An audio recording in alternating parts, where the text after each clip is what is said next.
اولا هذا الاستفتاء من يقوم به؟ من يقوم به؟ عرب هجروا من ديارهم؟ من اللي راح يستفتي بهاي المناطق؟ يقوم به الان السياسيين فضلا عنه، منهم من السيد غانم العابد الساكن باربيل الان لا يستطيع الخروج. يعني السيد غانم العابد مو اكبر من رئيس اقليم كردستان، برلمان كردستان اللي طرد مسعود البرزاني، ولا اكبر من رؤساء حركه التغيير الاربعه وزرائها عذرا اللي طردهم مسعود البرزاني. لا يستطيع سياسي سني مهما كان قاعد بأربيل الآن أن يقول خلاف ما إرادة مسعود البرزاني، وكل آرائهم هي انعكاس تصريحاته والتوجهات.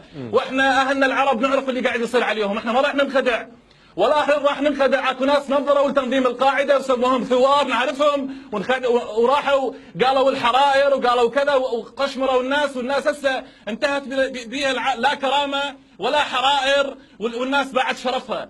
احنا راح نتحمل مسؤوليه. انا اتحدث اعرف ايش اتكلم، انا ما نافق سياسيا. بال 2011 نافقوا سياسيين وسكتوا وقالوا خلي تطلع امريكا وكنا طرف ضعيف احنا السنه وصار بينا اللي صار. ما راح ننافق الان.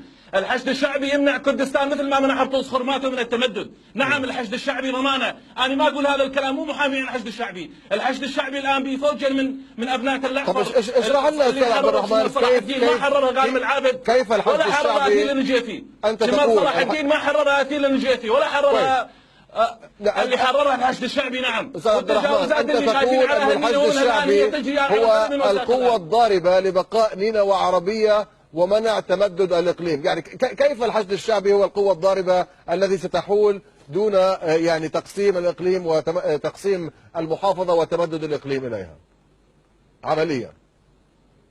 سيدي من اللي راح يمنع؟ هسه خلينا نتكلم بالعقل والمنطق. من اللي راح يمنع؟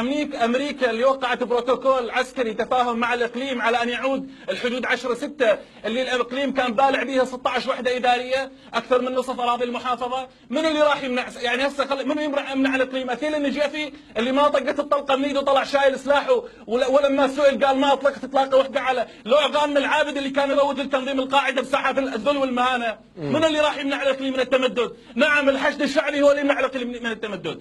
ويحدث وهو الان كل السياسيين اللي يقولون عن منع الحشد الشعبي ويعترضون هم الان يخافون لا يتكرر سيناريو طوس خرماته عندما منع الحشد الشعبي الديمقراطي الكردستاني من التمدد على الاراضي العراقيه، على اراضي الحكومه الاتحاديه، على اراضي صلاح الدين اللي هي ايضا محافظه سنيه. طيب. هذا كلام واقعي يدركه كل عاقل.